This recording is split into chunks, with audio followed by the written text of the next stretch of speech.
The awesome thing about God's word is that God's word says that whenever two or more touch and agree upon anything on this earth, it will be done by our Father who is in heaven. So we are agreeing with the prayer there that Nels has prayed. Amen. And we're also going to again agree upon that in this session over here, there's Brendan, I think. In this session over here, that God would grant again every single one of us just a absolute spirit of wisdom and revelation that we can truly know Him better. And with that being said, I want to just quickly start off. There's going to be potentially 2 PowerPoints over here, so please just do bear with us. But I'm really personally excited to come and share with all of you Namhlanje today, or in Espanol, okay? But I want to start off with a thought that maybe we can consider this morning, and that is in Proverbs chapter 9, verse 10. Hey champs, plural, sorry. Good morning, guys. So in Proverbs chapter 9, I'm going to quickly open up over there. Proverbs chapter 9, verse 10. Proverbs chapter 9, verse 10. And I'm going to give it to Bongs to just kind of read here for us.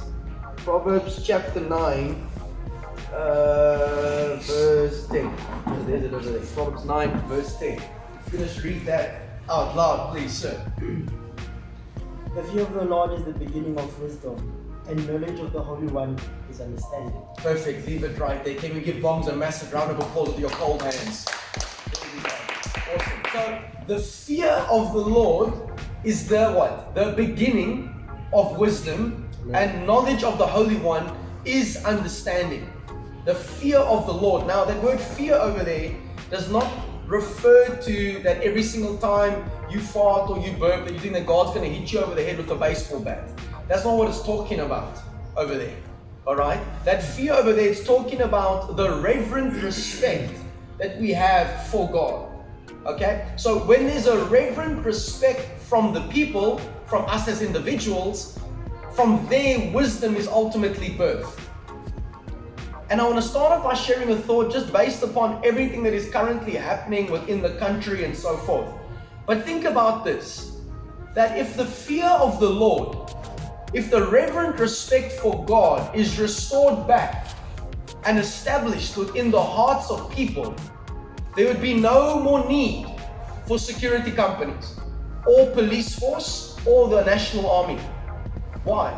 Because when you respect God, when you fear the Lord, you think twice before you do certain things. Does that make sense? When the fear of the Lord is restored back into our hearts. Think about your own life. You know, you think twice about doing certain things once you've had a true encounter with God.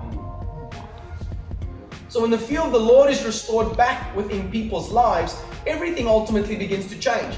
It is almost a guarantee that crime rates will begin to drop within the nation. So I want to talk to you guys just briefly this morning before we go into the other PowerPoint, but here's man's dilemma. This is the very dilemma that we're sitting with right now. Or we can call it maybe man's pandemic. And man's pandemic is this. It's found in the scriptures. It's right in there. It's in Hosea chapter 4 verse 6. And it says this. It says, my people, which is what? It's God's people. It says, my people are destroyed because there's no pastor. Sorry, it doesn't say that. It doesn't say that. It says, my people are destroyed because angana data. They don't have data. Sorry, it doesn't say that too. My apologies, please. Alright? My people are destroyed for a lack of knowledge. For a lack of knowledge.